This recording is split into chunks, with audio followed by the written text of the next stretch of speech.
Well, she came home to find her husband hard at work. But what was he doing? You see, their dishwasher hadn't been working correctly. But he wasn't a dishwasher repairman. But there were parts of their dishwasher all over the kitchen floor. And in her mind, this didn't make any sense. In fact, this appeared to her that he was making things worse. But what she didn't know is that he had bought a new dishwasher, and he was replacing the old one. Sometimes things don't make sense because we have a limited perspective. Sometimes life doesn't make sense, and we wonder what God is doing.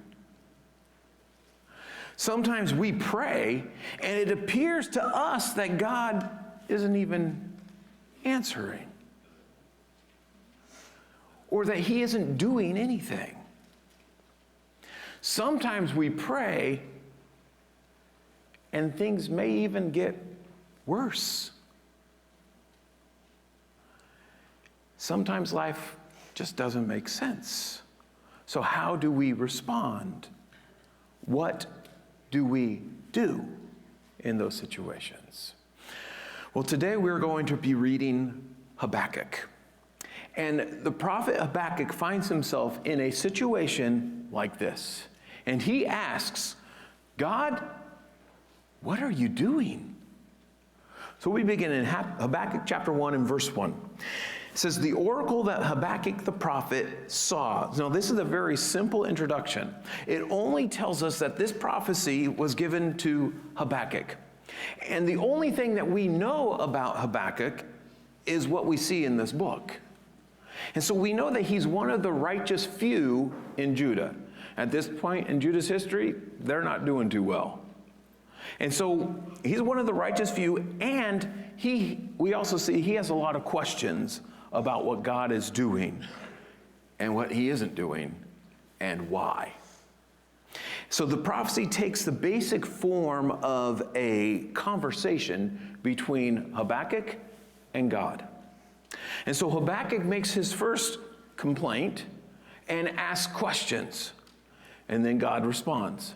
Then Habakkuk makes his second complaint and group of questions, and then God responds. Then Habakkuk prays in response to God. So we'll keep reading here. Verse 2, Habakkuk 1, verse 2. He says, O Lord, how long shall I cry for help, and you will not hear? Or cry to you violence, and you will not save? Why do you make me see iniquity, and why do you idly look at wrong? Destruction and violence are before me. Strife and contention arise. So the law is paralyzed, and justice never goes forth. For the wicked surround the righteous, so justice goes forth perverted. And so there's big problems in Judah right now. Notice the words Habakkuk uses to describe these problems. I mean, violence, iniquity or injustice, harm, wickedness, doing wrong, destruction and violence. And then he says strife and contention, or arguing and fighting. He also says that the law isn't being kept, but he uses this illustration saying that the law has been paralyzed, or it's grown numb.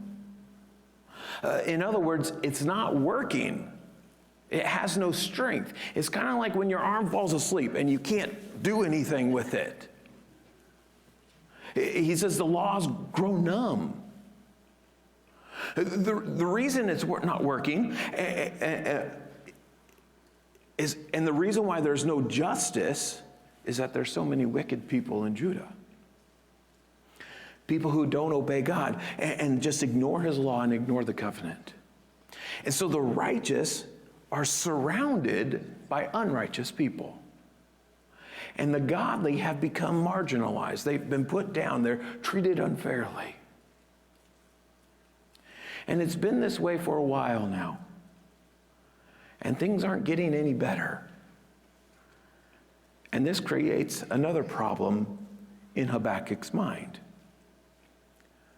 This just doesn't seem to make sense to him.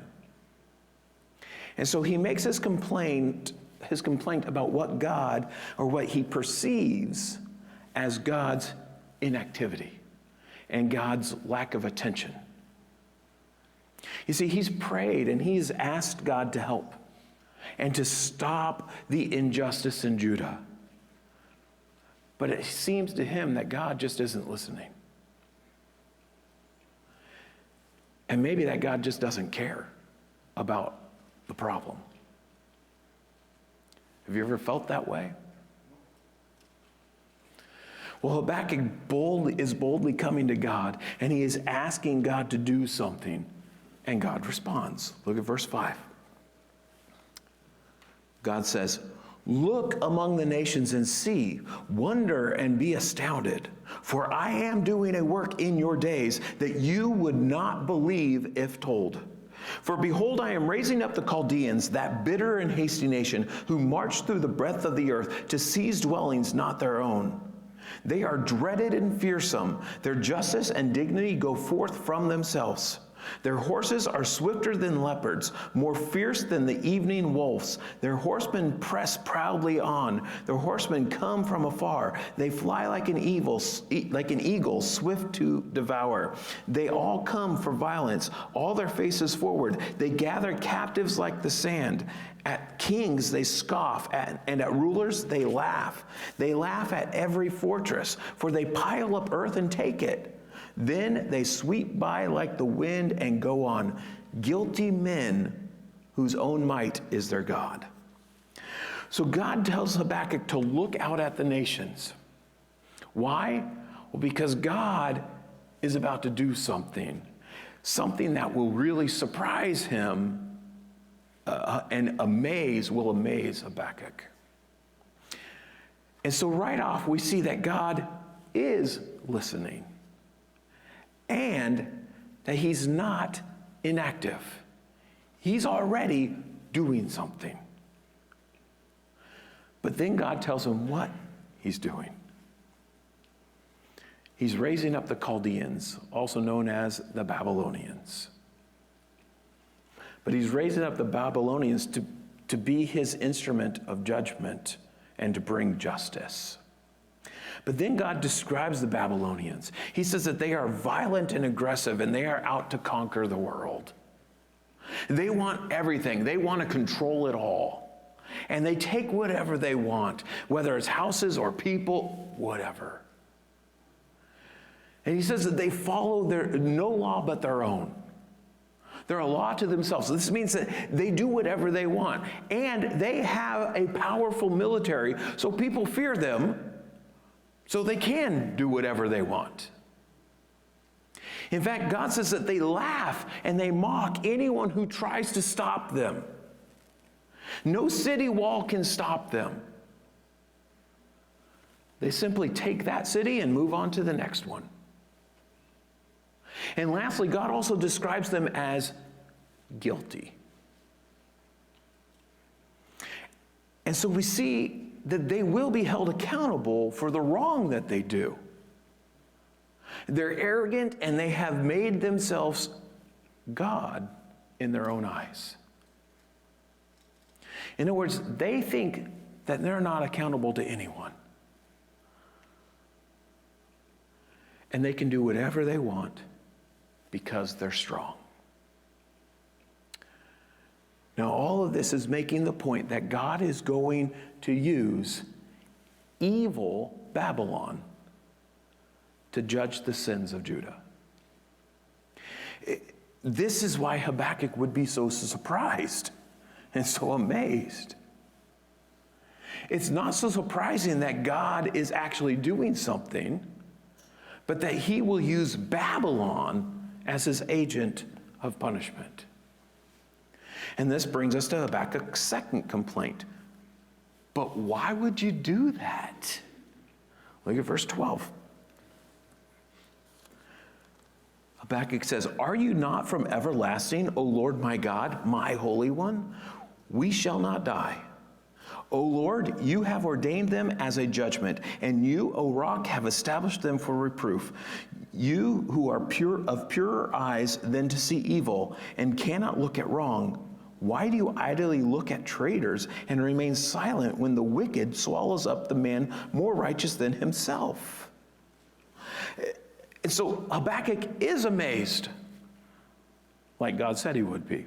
And he knows, and so now he's asking, how could you do this? It just doesn't seem right. In his mind, it doesn't fit with what he knows about God. And so first, this is what he knows to be true of God. He says that he is from everlasting. He's the Holy One. So he is God, always has been. And he's the holy standard of righteousness. He's the standard of right and wrong. And also notice that he addresses God as Yahweh, my God, my Holy One. And so there is a personal relationship here. Israel is God's covenant people. And because of this, Habakkuk is confident that God's people will survive. He says, we shall not die. Then he addresses God as rock. This represents the fact that God is strong and solid and unchanging and is their protector. And then he says this. He says that God is pure and he doesn't approve of evil or of wrongdoing.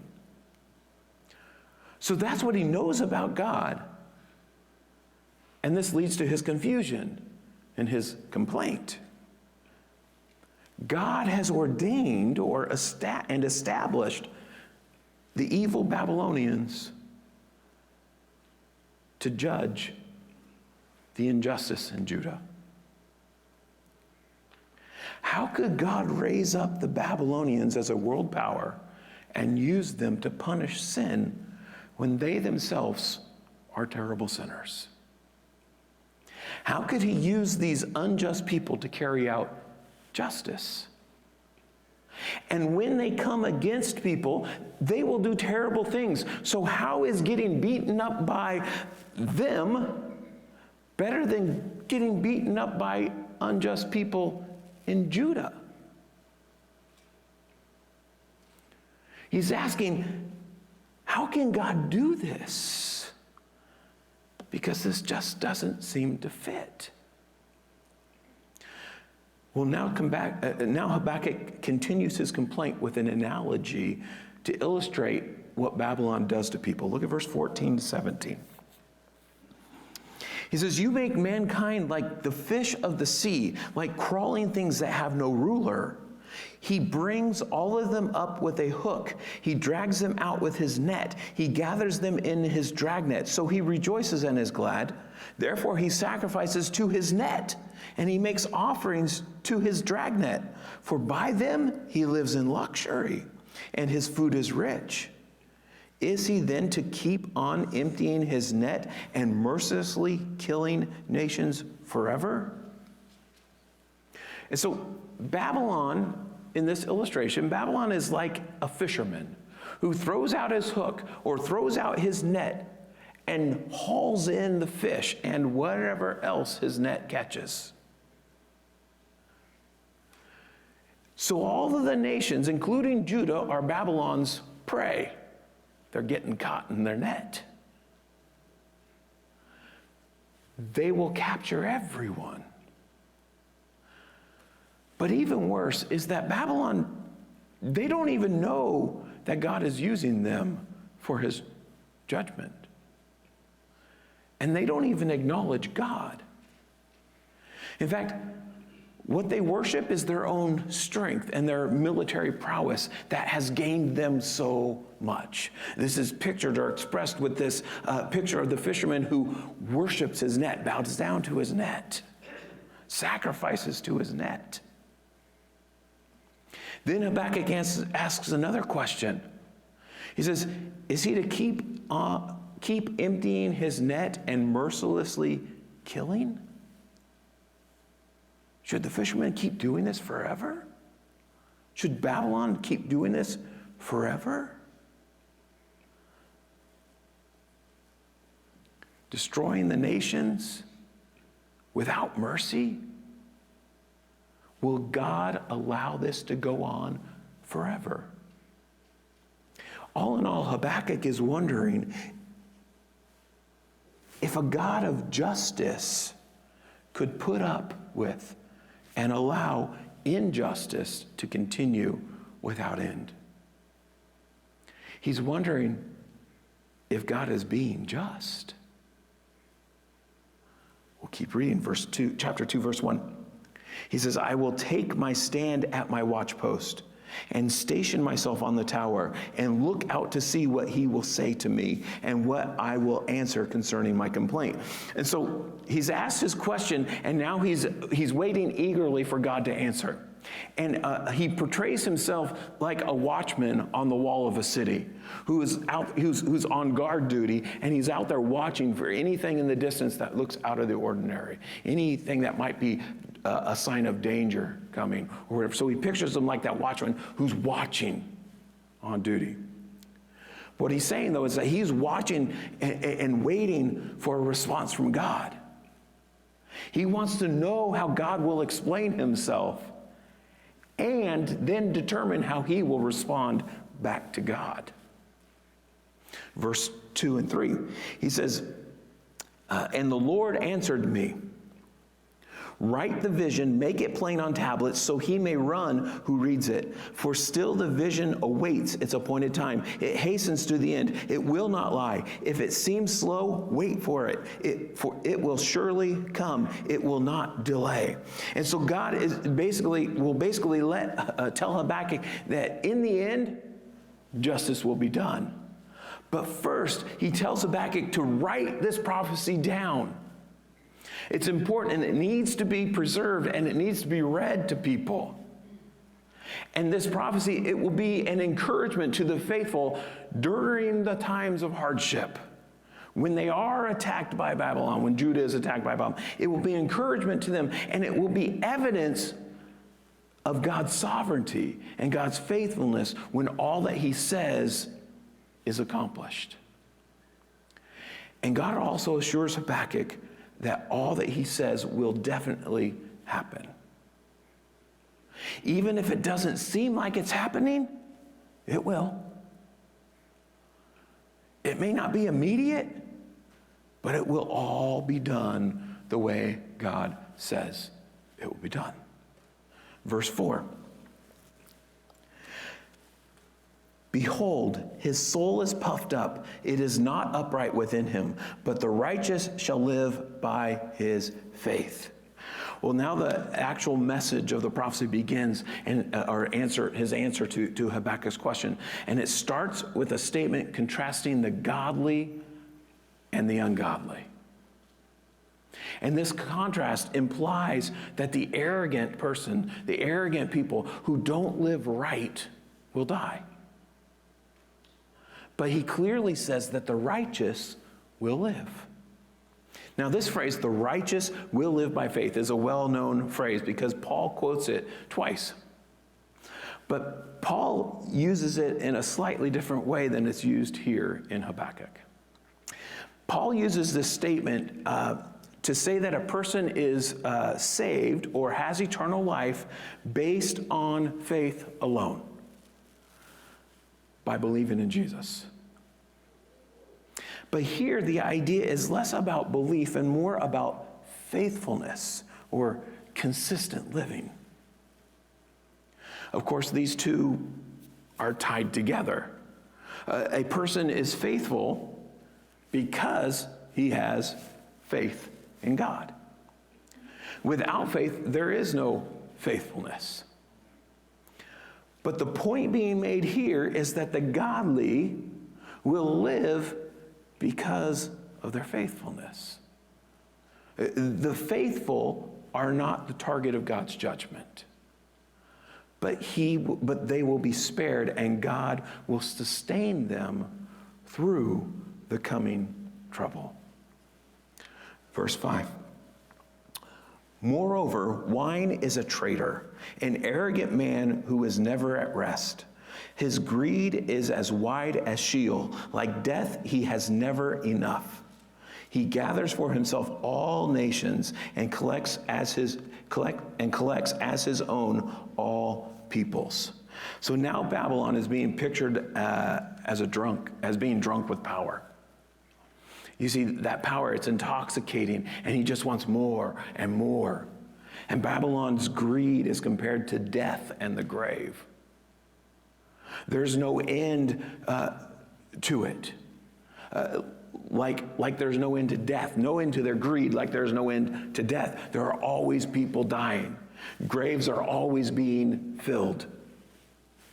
The point is that they're determined to conquer all the nations and to take ownership of all people. You see, God is agreeing here with Habakkuk's description of Babylon.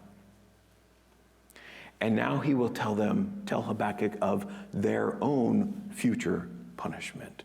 Verse 6. Shall not all these take up their taunt against him with scoffing and riddles for him and say, woe to him who heaps up what is not his own, for how long? And loads himself with pledges. Will not your debtors suddenly arise, and those awake who will make you tremble? Then you will be spoil for them, because you have plundered many nations, and all the remnant of the peoples shall plunder you. For the blood of man and violence to the earth, to cities and all who dwell in them.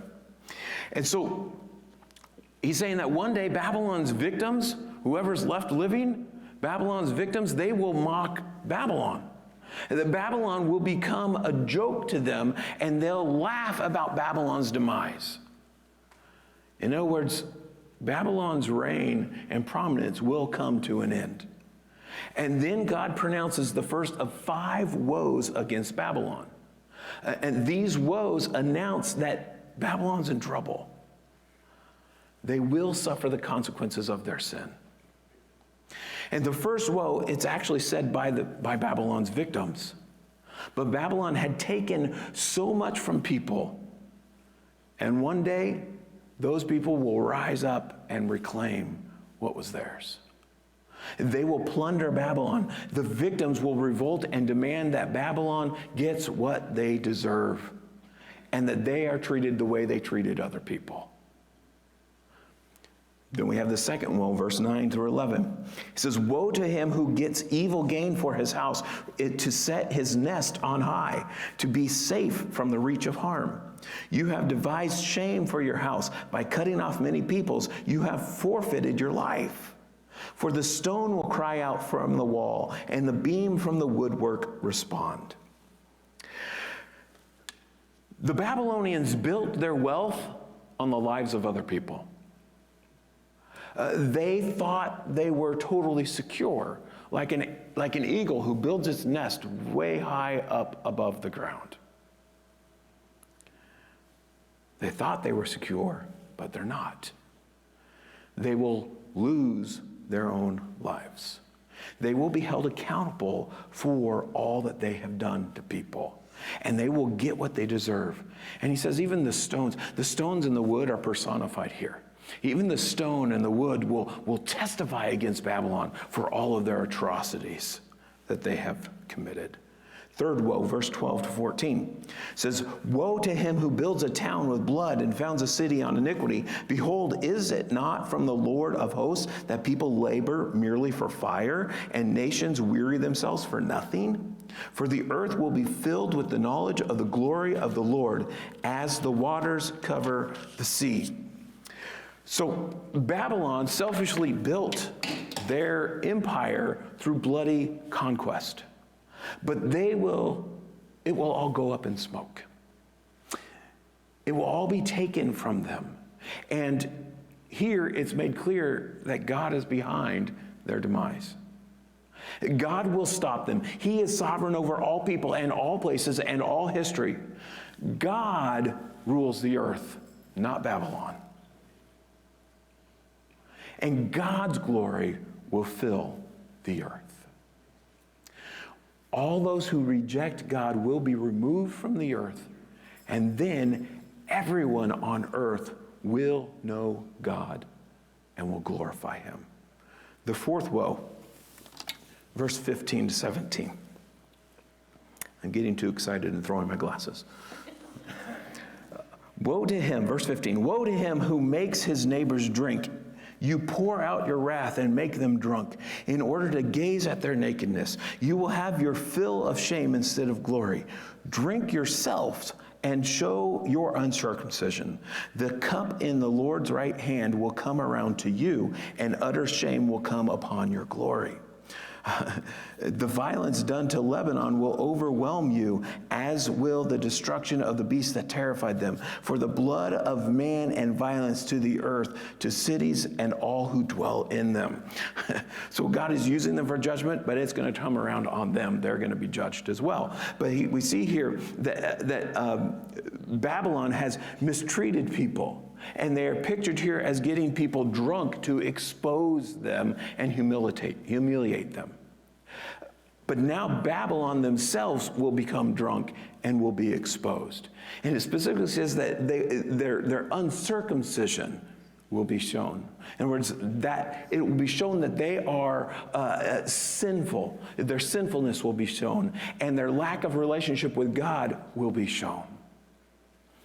The point is that they will be humiliated, and God will bring shame upon them rather than glory because of all the violence they have done.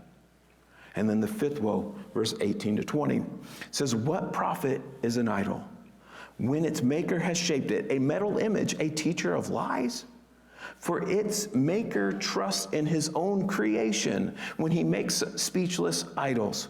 Woe to him who says to a wooden thing, awake, to a silent stone, arise. Can this teach? Behold, it is overlaid with gold and silver, and there is no breath at all in it. But the Lord is in his holy temple. Let all the earth keep silence before him. So the Babylonians, they worshipped idols. They trusted in false gods. But that will be shown to be foolish. Those false gods, they can't protect them from anything, let alone God's judgment. And God points out how dumb it is to trust in idols. It makes no sense to worship something that you made. I mean, if you made it, it can't be greater than you. In fact, it's less than you. You're the creator, it's the creation. Also, idols are not even alive. They can't speak, they can't reveal truth. On the other hand, Yahweh is alive.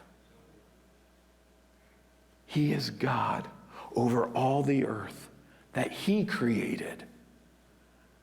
And so all the earth needs to recognize who he is. All the earth must be silent before him. In other words, all people are to revere him for who he is, for his greatness, for his power, for his holiness. This is clear. There is one true God. He is sovereign over all. He rules the entire earth. Nothing is outside of his authority and power. And he is not unaware or uncaring or uninvolved in the affairs of this world. There is one true God, and his glory is all around us. He deserves our worship, and he is worthy of deep reverence. So take time to be quiet before him. A lot of times we're not very good at being quiet. But we need to stop sometimes and take time to be quiet before him. And be devoted to him and put your trust in him. Anything else just doesn't make sense. So how will Habakkuk respond to this? he says, I trust you. Chapter 3, verse 1. A prayer of Habakkuk the prophet according to Shigionoth. This prayer is Habakkuk's response to God. And he wrote it down in the form of a psalm, like the book of Psalms. Verse 2. O Lord, I have heard the report of you and your work. O Lord, do I fear. In the midst of the years, revive it. In the midst of the years, make it known. In wrath, remember mercy. So Habakkuk starts by telling God that he has been told about God and all that he's done. And in fact, the things that he's heard about God are so awesome that it produces fear in him. He's talking about the things that God has done in the past for Israel.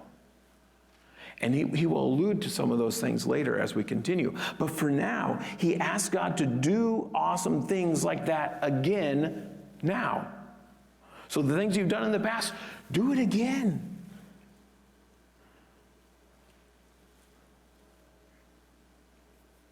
But he also asks God to show the faithful mercy as he carries out his judgment. You see, he understands that God's judgment is just and is right, but he's asking God to protect the faithful. Verse 3. God came from Timon and the Holy One from Mount Paran. His splendor covered the heavens, and the earth was full of his praise. His brightness was like the light. Rays flashed from his hand, and there he veiled his power. Before him went pestilence, and plague followed at his heels. He stood and measured the earth. He looked and shook the nations. Then the eternal mountains were scattered. The everlasting hills sank low. His were the everlasting ways. I saw the tents of Cushan in affliction, and the curtains of the land of Midian did tremble. Okay, so now he's speaking of God's greatness, and he's alluding to events in the past. God, the Holy One, is the almighty warrior. His splendor and glory are on display. He's described as having lightning flashing from his hands. Yet, it says that he veiled his power. In the same line, so he shows there's this great show of power, and yet his power is veiled. He is so radiant and so powerful that what they saw was only a glimpse of it. And this is an allusion to God coming down on Mount Sinai when he came to meet with Moses and give the law. And then we're also it said that pestilence and plague came with him. They're personified here as if they were two people who came with God. This is an allusion to the plagues of the Exodus when God exerted his power over Egypt and over their false gods, their so-called gods. Then Habakkuk speaks of God's greatness and his unstoppable power. He says the earth shakes in his presence and the nations quiver in fear when he simply looks in their direction. And strong mountains become unstable and crumble and fall. And in this, God is pictured as coming to the promised land from the south. Because he specifically mentions Timon, which is an Edomite city southeast of Judah. And Mount Paran, which is in the mountains south of Judah. And the people of Cushan and Midian lived in tents in the southern part of the area east of the Jordan River. All of these places are in danger because they're in the path of the warrior. And they tremble. This is an allusion to Israel coming into the promised land, of their march into the promised land from the south during the conquest, when God fought for his people, and he gave them the land, and he judged the previous inhabitants of the land. Verse 8. He stood and measured the earth. He looked and shook the nations. Then the eternal mountains were scattered. The everlasting hills sank low. His were the everlasting ways. Wait, I read the wrong verse. I was in verse 6, sorry. Verse 8. Was your wrath against the rivers, O Lord? Was your anger against the rivers, or your indignation against the sea when you rode on your horses, on your chariot of salvation? So now God is being pictured as riding in a chariot and trampling the sea. This is an allusion to Israel crossing the Red Sea, when God parted the waters and then caused them to crash back down over Pharaoh's army. But it's also symbolic of God's wrath and judgment against all sinful nations who are hostile to God. Continue reading verse 9. He says, you stripped the sheath from your bow, calling for many arrows. You split the earth with rivers. The mountains saw you and writhed. The raging waters swept on. The deep gave forth its voice. It lifted its hands on high. The sun and moon stood still in their place at the light of your arrows as they sped, at the flash of your glittering spear. You marched through the earth in fury. You threshed the nations in anger. You went out for the salvation of your people, for the salvation of your anointed. You crushed the head of the house of the wicked, laying him bare from neck to thigh. You pierced with his own arrows the heads of his warriors, who came like a whirlwind to scatter me, rejoicing as if to devour the poor and speak in secret. You trampled the sea with your horses and surging of mighty waters. So now the warrior God is shooting arrows. The earth is greatly affected by him. The mountains shake, rushing waters rise and flood over the land and create new rivers. And there are huge waves on the sea. It's interesting because it says the sea raises its voice and its hands. It's pictured as if the sea is crying out and raising its hand. I surrender. I give. And then the sun and the moon stood still. This is an allusion to Joshua 10, when God lengthened the day so that the Israelites could defeat the Canaanites they were fighting against. Then the warrior marches on. God conquered Israel's enemies and delivered his people, and he saved his anointed. Now, anointed could refer to Israel in general, but it's more likely specifically talking of the king and David in particular. And so God is defeating, God's defeating the house of the wicked. Here is an allusion to the many victories in the time of David. But it also looks forward to the defeat of Babylon, who's been called wicked twice already in Habakkuk. And so God, the warrior, will fight against them. In verse 16, he says, I hear and my body trembles. My lip quivers at the sound. Rottenness enters into my bones. My legs tremble beneath me. Yet I will quietly wait for the day of trouble to come upon people who invade us. He's saying that how fearful the awesome power of the warrior God is. Just thinking of God's mighty works caused Habakkuk to shake and to feel sick and weak. You see, he knows judgment from God is coming against Judah. And being a resident of Judah, that's terrifying to him. But then he makes this important statement, beginning with the word yet. He says, yet I will quietly wait. He will wait for God's deliverance.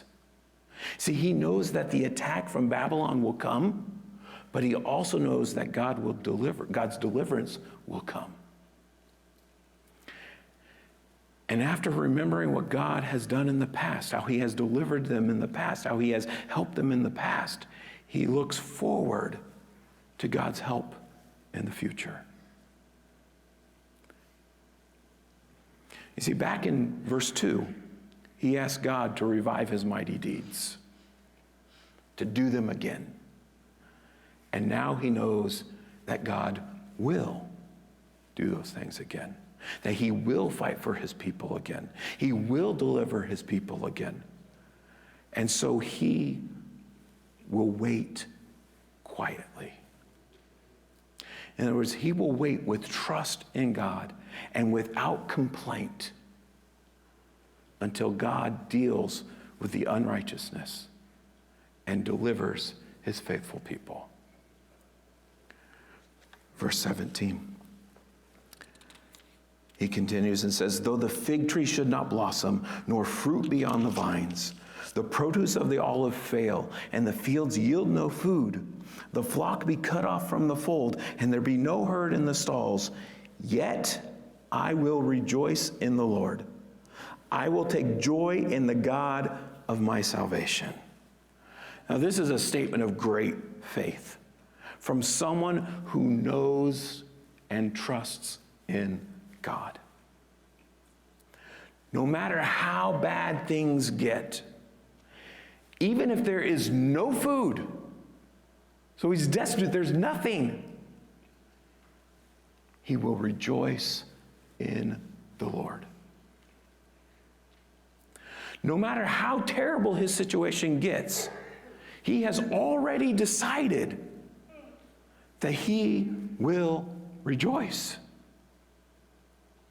He will worship God, and he will find joy in knowing him and in knowing that God will save. And verse 19,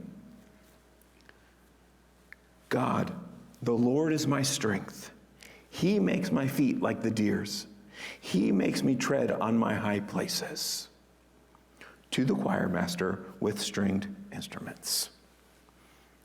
So, the reason Habakkuk can keep going, the reason he can get through the terrible things ahead, is because God is with him. And God gives him strength to get through it. He uses the picture of a deer here that is able to stand and walk on rocky mountains. God gives Habakkuk that kind of stability. No matter what's ahead, God will get him through it. Habakkuk knows it, and he is committed to live that way. And then on top of all that, at the very end, we have this little notation that lets us know that he wrote this prayer as a song, so people could sing it. Or it could be sung to people. People were to sing it in worship of God and remember his greatness and his justice. You see, here's the thing. We know that God is good, and we know that God is strong, and we know that he gives us strength, and we know that he can get us through any hardship. Don't forget that when the hardship comes. Remember that what God has done in your life in the past. And reflect on him and on his strength. And sing of the great things he's done. You know, singing the songs we sing in worship, singing helps us to remember. And these songs can help us to praise him even in the middle of hard times.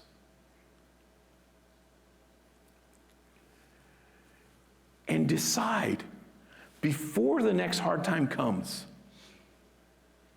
that you will stand firm and that you will continue to find your joy in him no matter what. So, I will worship him no matter what. Even if he does what I don't expect. Even if he doesn't do what I want. Even if what he does doesn't make sense to me. He is God, and I will follow him. And I will trust him, and I will be faithful to him. And when it hurts, or when it doesn't make sense, well, I'll hold on to him. That's the choice. That's the decision we make. And one other thing.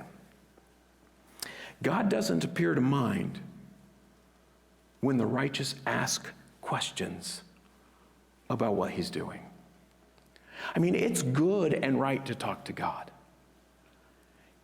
even about things that don't make sense. So if you have questions, ask God, and then listen.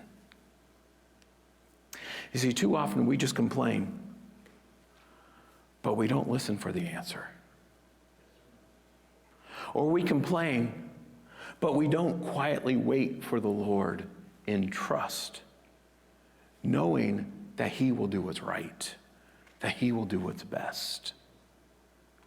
Or we complain when we should be rejoicing in the salvation that we have from God. You see, the godly don't just ask questions. They also trust in God and respond with reverence and faithfulness, and they rejoice in him. So when life doesn't make sense, just stop for a minute and remember God. Remember who he is. Remember his character. Remember what he's done before. And remember that God is patient, a lot more patient than we are. And God knows what is best, and he does what is right. He never does what's wrong. And he is always just. And when life doesn't make sense, talk to God. He can handle your questions, but remember that he is God, and be reverent. But tell him what's bothering you. And then listen. Read his word and be still before him. Just be quiet before him. So when life doesn't make sense, may your normal response be, God, I trust you. I may not understand, but I trust you.